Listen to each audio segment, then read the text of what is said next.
Karena Bu Putu sudah ada di sini, jadi kita mulai saja dengan yang dari divisi rumah sakit. Nah, ini laporan yang diterbitkan tahun 2014 oleh Bu Putu dan kawan-kawan, yaitu tentang pendampingan penyusunan regulasi implementasi BLUD di Belitung Timur. Kemudian formatnya seperti kemarin, ada tujuan, rancangan, dan sebagainya. Kemudian yang terakhir baru komentar dari saya. Jadi kalau tidak salah ya, jadi kadang-kadang memang harus dibaca berkali-kali untuk mendapatkan sarinya. Mohon dikoreksi kalau ada kesalahan di sini. Jadi kalau tidak salah, tujuannya mendampingi Pokja RSUD Belitung Timur menyusun draft beberapa peraturan kepala daerah untuk implementasi BLUD, yaitu tentang kebijakan keuangan BLUD, tentang pengadaan barang dan jasa, tentang pengangkatan pegawai non-PNS, dan mengenai remunerasi. Kemudian juga mendampingi Pokja ini melakukan sosialisasi advokasi kepada Pemda dan DPRD. Rancangannya laporan kasus atau case study, dan tempatnya dia di Belitung Timur dan dilaksanakan antara Oktober-Desember 2014, dan yang menjadi sasaran adalah Pokja RSUD-nya. Sampai sini masih benar nggak, Bu Guru? Nah, metode yang dilakukan oleh kelompok ini 3 kali kunjungan pendampingan Pokja ini dalam hal menyusun draft rancangan peraturan bupati.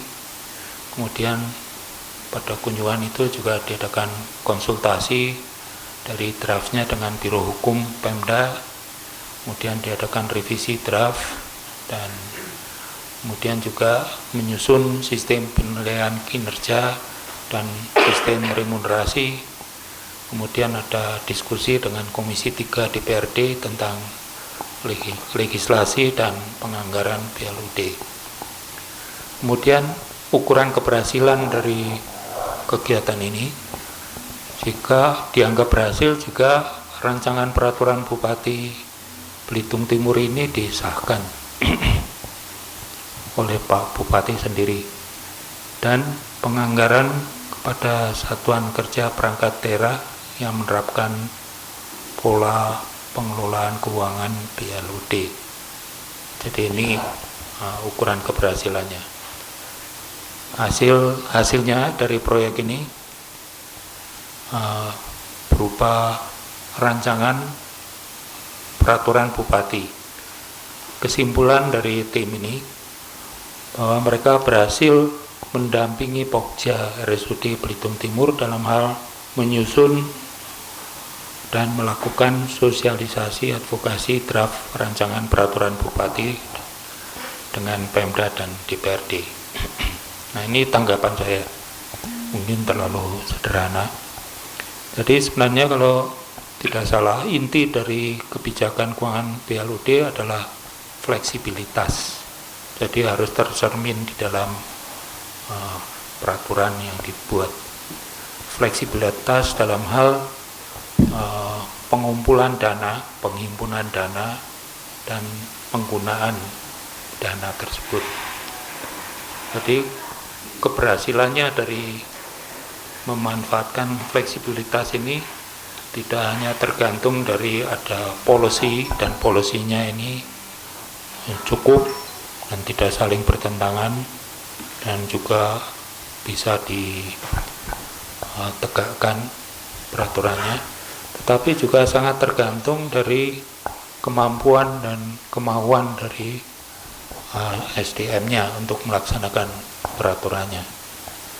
Jadi kadangkala polisinya sudah cukup bagus, tetapi SDM-nya kurang diperhatikan apakah mampu melaksanakan dan ada kemauan untuk melaksanakannya.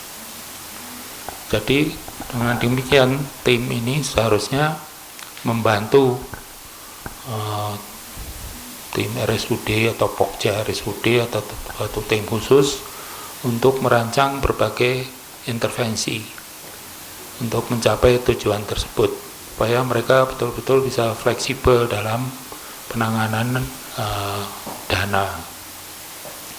Jadi tidak mudah terutama untuk mengumpulkan dana, menghimpunnya dan menggunakannya, karena seringkali ada keraguan-keraguan atau ketakutan untuk melanggar peraturan.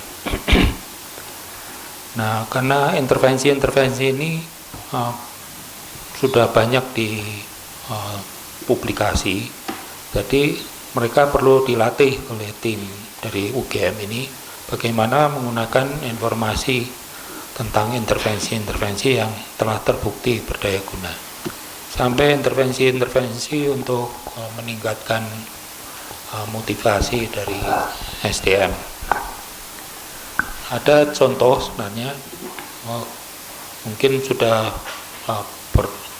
ada yang mengikuti pembahasan tahun yang lalu ketika kita membahas bagaimana suatu tim dari perguruan tinggi ini membantu Pemda, suatu Pemda di Australia yang membuat berbagai intervensi tentang suatu masalah public health. Jadi ada suatu rancangan yang bisa diikuti, ada berbagai aktivitas dan termasuk pelatihan, tapi yang intinya sebenarnya melibatkan mereka di dalam proses menghimpun informasi, mengumpulkan informasi dan mengelola informasi. Kemudian ada intervensi-intervensi yang mereka lakukan sendiri. Jadi tim dari universitas ini sekedar mendampingi.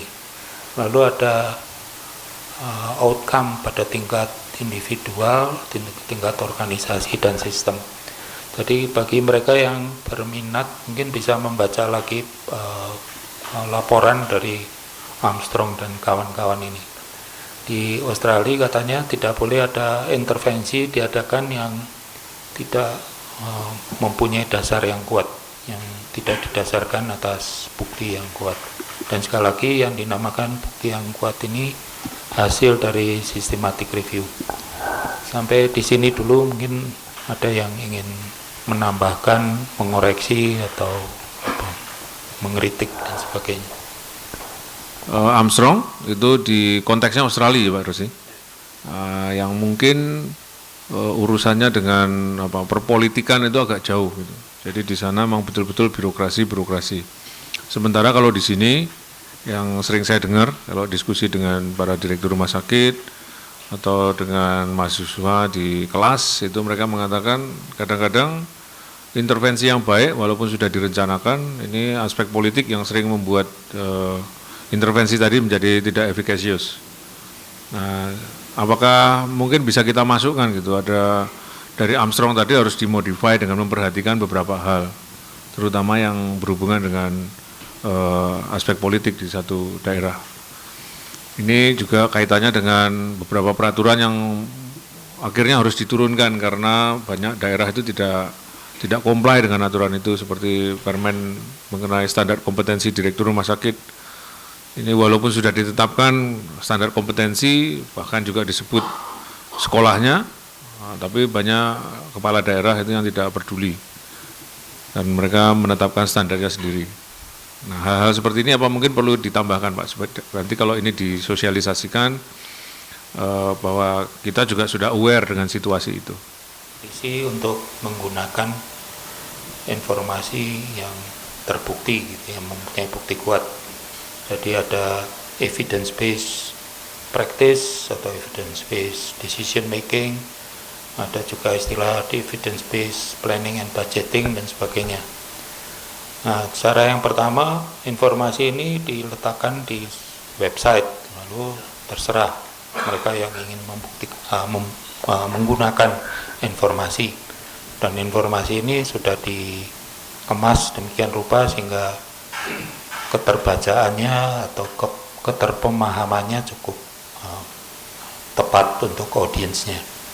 Tetapi yang saya contohkan tadi di Australia ini strategi yang lebih proaktif, jadi bersama-sama dengan para stakeholder menggunakan informasi dan membuat informasi. Jadi selain informasi yang dari kepustakaan tentang intervensi-intervensi yang berdaya guna, ada informasi lokal. Jadi kalau di kesehatan dari surveillance and response. Lalu mereka didampingi untuk menggunakan informasi ini dalam hal membuat keputusan, khususnya yang menyangkut politik atau lingkungan sosial bud dan sebagainya. Jadi strategi atau taktik melibatkan mereka untuk mengatasi hal ini.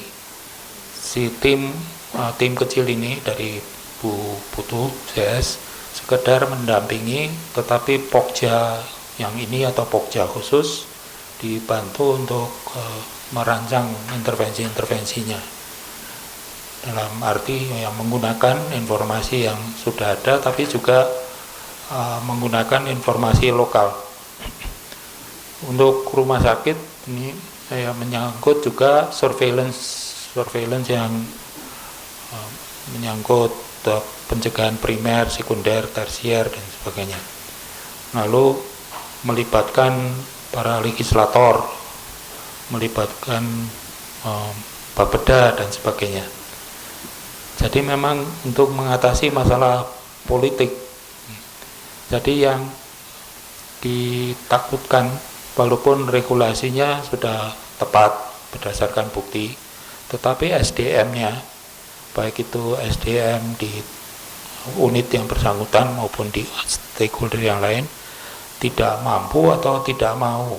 Kalau tidak mampu masih bisa diatasi, tetapi tidak maunya itu kadang-kadang yang sulit. Jadi dengan kunjungan 3 kali ini mungkin tidak bisa ya, perlu periode yang lebih panjang, dan intervensi-intervensi yang diciptakan oleh tim setempat ini juga perlu dipikirkan bersama dengan tim setempat, jadi tim UGM dengan Pokja-Pogjanya. Para decision maker dan policy makers di daerah itu perlu waktu yang tidak sedikit, dan itu kita terbukti di banyak tempat. Nah, kebetulan di Belitung Timur ini adalah periode kedua kerjasama kita, Pak Rosi. Jadi sebelumnya sudah pernah ada kerjasama dengan Pokja rumah sakit dengan orang-orang yang sama untuk menyusun beberapa persyaratan untuk menjadi BLUD. Nah, jadi dari hasil dan itu cukup panjang dan cukup sering kita berinteraksi dengan mereka, sehingga dari situ kelihatan kemampuan Pokja ini seperti apa, dan kemudian respon mereka terhadap apa yang yang order kita kepada mereka untuk menyelesaikan. Kita berikan assignment bertahap gitu. Nah, kalau sudah tahap ini selesai, lalu ini selanjutnya apa? Nah, itu mereka cepat meresponnya.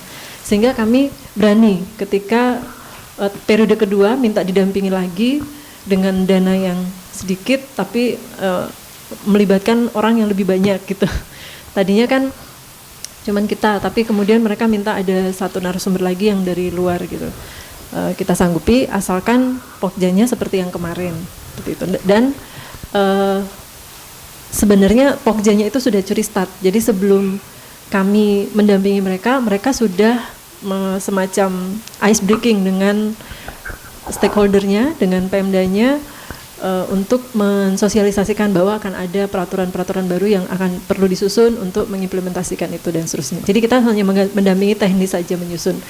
Nah, saya lihat di sini prosesnya itu justru tantangan terbesarnya adalah ketika meyakinkan para stakeholder ini. Jadi di bawahnya bupati. Kalau bupati itu kebetulan memang birokrat dan juga pernah jadi praktisi, jadi dokter dulunya.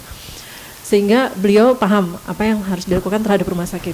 Tapi yang susah ini kan yang di bawah-bawahnya, SKPD lain yang terkait. Jadi misalnya Biro Hukum, kemudian juga yang terkait lagi yang keuangan dan seterusnya. Nah itu yang di situ penentunya sebenarnya sebelum itu disahkan oleh bupati. Ini yang sulit meyakinkan mereka bahwa rumah sakit itu harus seperti ini dan seterusnya.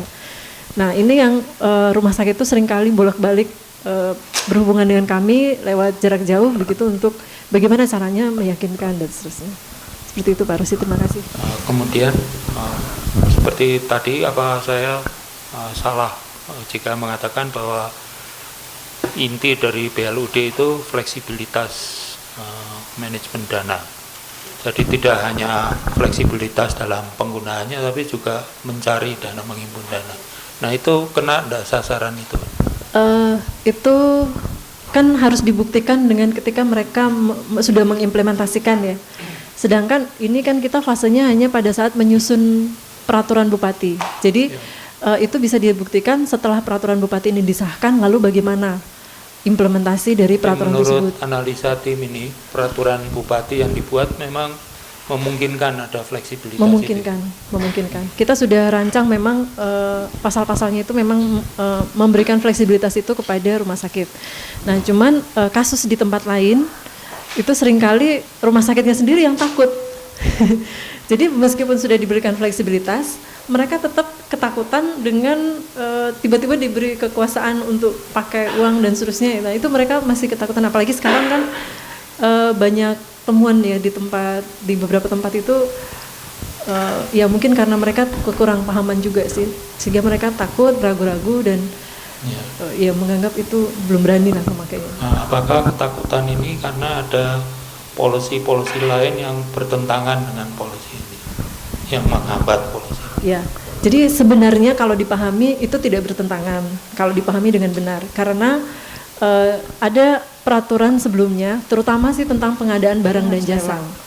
Nah, Perpres ini kedudukannya kalau secara struktur memang lebih tinggi daripada Permendagri yang mengatur tentang fleksibilitas itu tadi, gitu. Nah, jadi mereka takutnya di sini.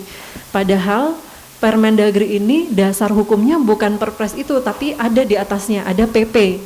Nah, sedangkan PP ini kan kedudukannya sama dengan Perpres. Nah, ini yang mereka tidak pahami. Jadi kalau ada Bawasda atau Inspektorat atau bahkan BPKP yang mengatakan ini kan bertentangan dengan Perpres, mereka langsung takut gitu. Mereka hanya melihat parsial Permendagrinya saja. Mereka tidak melihat apa yang di atasnya. Di atas PP masih ada undang-undang. Jadi itu dasar hukumnya sebenarnya kuat. Nah, ini yang tidak dipahami sehingga mereka takut jadinya. Walaupun ini proyek yang di rumah sakit, yang menyangkut rumah sakit, tapi lintas sektornya terlihat nggak di situ?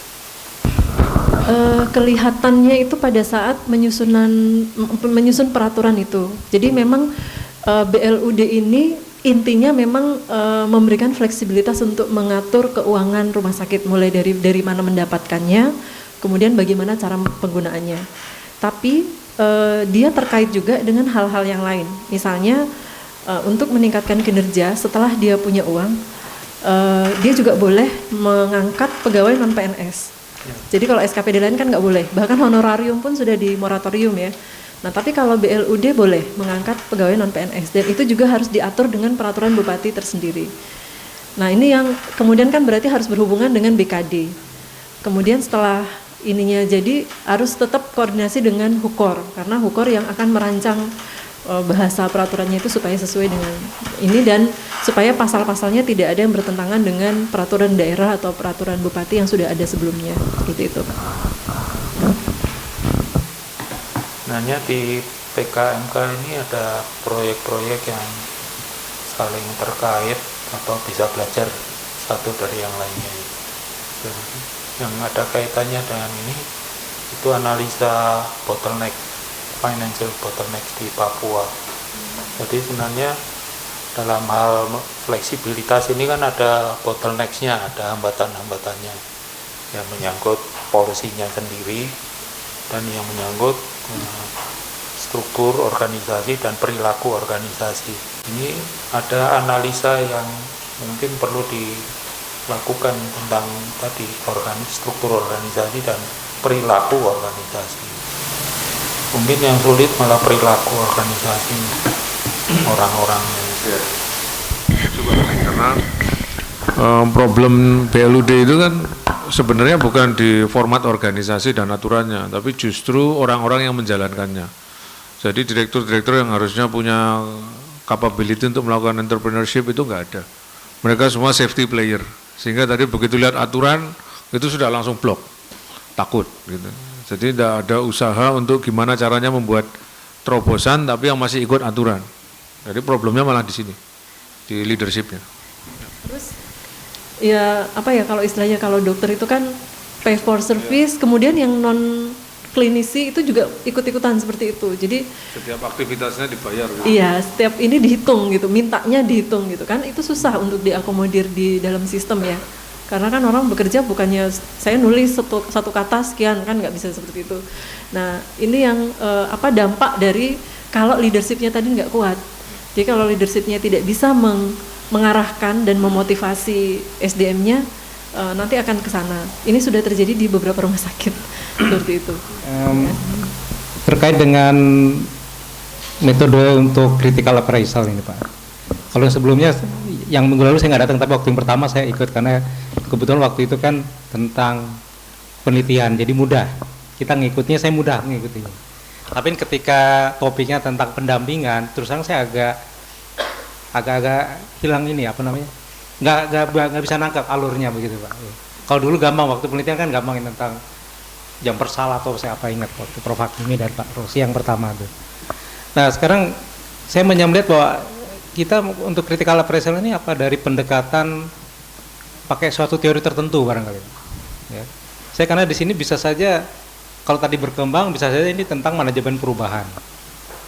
Tapi kalau lihat seperti penyusunan regulasi kita bisa pakai segitiga analisis kebijakan. Kita melihat dari konteks, proses, aktornya seperti apa dan sebagainya. Nah, jadi maksud saya ini saya tadi belum melihat ya. Sementara kalau Pak Rosi tadi memakainya adalah bagaimana translasi dari pengetahuan pendekatannya. Nah, ini kan pilihan-pilihan Pak. Ya, jadi pilihan-pilihan masing-masing kan bisa kita lihat. Nah, tapi mohon masukan saya tuh sebetulnya bagaimana sih sebetulnya untuk kita bisa mengkritisi ya suatu laporan ini dari aspek metodologinya yang paling pas. Tapi sebelumnya kerangka konsepnya mungkin yang dipertanyakan oleh Pak Dwi mengenai kerangka konsepnya. Kemudian yang ketiga pelaksanaan dari proyek itu sendiri. Kadang-kadang dua hal sebelumnya sudah bagus tapi pada waktu pelaksanaan ada perubahan-perubahan, penyesuaian dan sebagainya. Ini semua harus direkam, dicatat karena orang lain yang membaca laporan ini bisa belajar baik mengenai kesalahan maupun mengenai keberhasilannya. Jadi yang ditanya oleh Pak Dwi sebenarnya apa betul kerangka konsepnya yang ada. Kalau dari sudut rancangannya ini case study itu. Rancangannya sendiri 3 hal, pengumpulan datanya ini juga tidak banyak dikritik, malah tidak saya kritik pengumpulan datanya. Terus pengolahan datanya juga tidak. Lalu penyimpulan. Jadi kalau kesimpulan dari tim konsultan ini mereka menganggap berhasil. Tapi dengan rancangan studi kasus sulit untuk menyimpulkan ini. Ada banyak variabel-variabel lain yang ikut berbicara.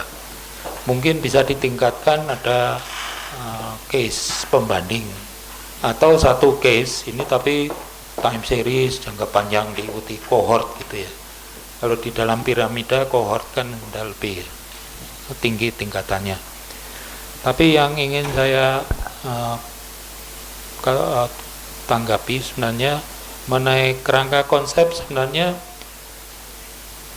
yang terkait bagaimana caranya mendampingi satu intervensi yang tepat. Tapi setelah masuk lalu banyak kerangka konsep lain yang harus dipikirkan, merubah perilaku terutama perilaku dari para aktor di sini yang di rumah sakit maupun yang di luar rumah sakit termasuk DPRD-nya, Pak Bupati dan sebagainya. Jadi memakai strategi apa untuk merubah perilaku atau masukan dari tim waktu itu dalam hal apa yang menyusun draftnya itu? Waktu itu kami secara teknis ikut merancang itu pasal-pasal yang harus diatur dalam Perbup itu. Jadi misalnya yang mengatur tentang remunerasi misalnya. Jadi konsiderannya apa, kemudian pasal berikutnya mengatur mengenai tujuan dan sebagainya, kemudian sampai ke sistematika untuk melakukan pembagian remunerasi itu seperti apa, sampai ke indeks-indeksnya bagaimana dan seterusnya. Itu kita buat ya, tapi bersama-sama. Bahwa terus ada efek samping, mereka jadi mata duitan itu. Oh, itu karena cara menyusun rancangan draftnya itu ya. Seperti itu. Kalau yang jadi kemungkinan tinggi disodorkan ini loh isi dari rancangan. Jadi harus ada proses lain sebenarnya. Untuk perilaku itu ya Pak ya. Ya. Bukan supaya mereka tidak terus menjurus ke tadi terlalu mata perilaku yang money oriented. Ya, sebenarnya perilaku itu bukan di Rumah Sakit Belitung Timur sih, karena di situ kita tidak, setelah kita melakukan pendampingan itu kita belum evaluasi hasilnya seperti apa. Tapi itu terjadi di beberapa rumah sakit lain yang juga melakukan penyusunan Perbup tentang remunerasi gitu Pak. Baik yang kita dampingi maupun yang tidak kita dampingi, yang maksudnya dengan konsultan yang lain. Itu banyak terjadi seperti itu. Tapi kalau yang di Belitung Timur, apa mereka dilibatkan orang-orang itu dalam hal menyusun, misalnya peraturan tentang remunerasi. Iya. Sebelumnya malah mereka secara proaktif mencari ini sendiri kan, mencari benchmark ke rumah sakit lain, kemudian mendapatkan informasi yang cukup detail dari rumah sakit lain itu seperti apa cara mengaturnya. Kemudian itu menjadi salah satu referensi gitu. Kami juga memberikan referensi lain bagaimana yang cara-cara mengatur remunerasi ini seperti yang diterapkan di rumah sakit lain seperti itu. Nah, ini kita bandingkan lalu kita modifikasi mana yang cocok untuk diterapkan di Rumah Sakit Belitung Timur sesuai dengan berbagai situasi lokal ya, mulai dari perda-perda, kemudian kondisi SDM yang ada di sana dan seterusnya, seperti itu. Sarannya kan sebelum tim ini turun, ketika mendapatkan assignment untuk melakukan tindakan ini, berarti kan kita harus mengumpulkan dulu kira-kira model pendampingannya seperti apa.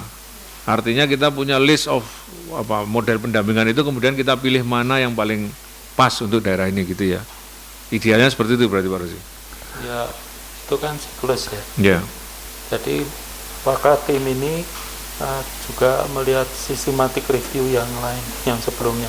Intervensi-intervensi seperti ini kan tidak hanya di Belitung, di dunia kan banyak. Jadi ada pendekatan-pendekatan yang terbukti gitu, buktinya kuat, berhasil. Ya. Ini karena saya cerita sedikit pengalaman, saya baru ikut mandatory training untuk konsultan-konsultan di VET. Itu mereka sebelum membuat program trainingnya ini, mereka minta dulu bukti dari konsultannya, Orville Adam dan David Pici, untuk menjelaskan dulu, tidak hanya ke pemberi donornya, tapi juga ke calon peserta. Ini loh evidence-nya, sehingga kita menggunakan pendekatan ini gitu. Ya. Kita datangi saja, nanti kita lihat bagaimana keadaan, atau ada kerangka konsepnya. Ya, sebenarnya enggak juga seperti itu sih, karena kan seperti yang saya sampaikan tadi, ini adalah tahap kedua pendampingan kita, dan pada pendampingan pertama itu kita cukup panjang ya waktu kita ya, kalau nggak salah itu 6 bulanan ya di pendampingan pertama, 4 apa 6 bulan gitu, saya agak lupa Pak, 4 bulan ya, 4 bulan, tapi kunjungannya cukup sering ke sana, cukup sering, dan kita seperti yang disampaikan oleh Pak Andri tadi, sebenarnya kami udah punya paket-paket kegiatan gitu Pak. Jadi apakah bentuknya mau pendampingan atau pelatihan saja atau mix. Nah, ini yang kita tawarkan ke mereka. Nanti kan mereka memilihnya tergantung pada budgetnya. Budgetnya cukup untuk kegiatan yang mana. Biasanya sih budgetnya mepet tapi mintanya banyak gitu. Nah, itu yang kami coba negosiasikan, kemudian akhirnya jadilah seperti itu Pak. Kita pendampingan, tidak hanya pelatihan gitu, tapi kita pendampingan, tapi mereka yang harus mengerjakan gitu. Itu kita sudah kerjakan sejak tahap pertama, dan itu berlanjut ke tahap yang kedua gitu. Karena yang di pertama ini cukup menurut kami cukup berhasil karena kan kami melakukan pendampingan BLUD kan sudah cukup banyak rumah sakit, dan Belitung Timur ini yang cukup berhasil menurut kami karena mereka bisa melakukannya tepat waktu dan juga hasil dari yang mereka buat itu tidak terlalu banyak melenceng dari apa yang kami maksudkan. Nah itu sehingga kita lakukan lagi yang kedua kali seperti itu Pak. Jadi berhasil dalam menyusun. Tapi apakah betul-betul berfungsi sebagai BLUD? Masih harus dilihat. Oke, mungkin kita lanjutkan.